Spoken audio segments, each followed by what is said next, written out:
Просто хочу сказать всем большое спасибо. И вот Сауля сказала, действительно, Карина, молодец. В общем, молодая поросль Ямангильдеевых, короче говоря. Молодцы они.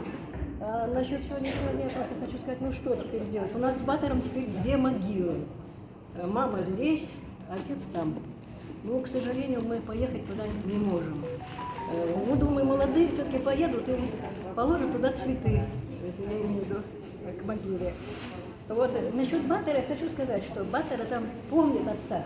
Он был маленький совсем, он говорит, до сих пор помнит, как отец его подкидывал. Я, к сожалению, ничего не могу сказать, потому что я родилась после того, как... Потом мы узнали, что он уже, так сказать, его убили уже. Вот, и поэтому у меня нет вот этих генов отца.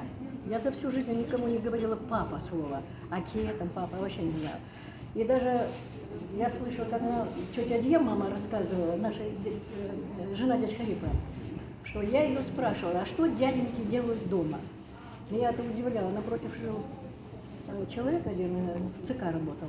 Он поздно приезжал, машину его привозили в наш дом. И я думаю, что он делает дома? Жена все дома сделала уже, все, а он что? Ну, мамы так смеялись, они говорят, Райхан не знает, что мужчина делает дома, понимаете?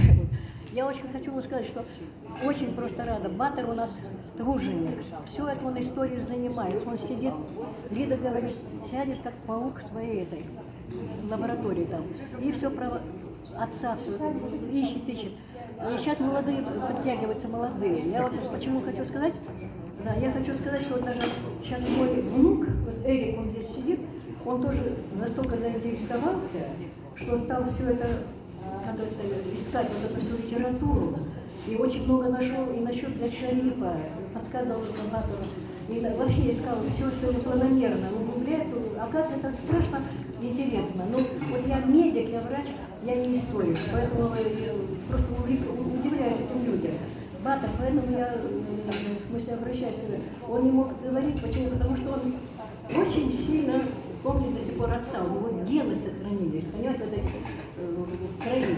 И он, конечно, переживает. Хотел и мальчика надо, чтобы отец воспитывал мальчика, понимаете? Вот. А я как-то в этом плане за ним просто повторяла, что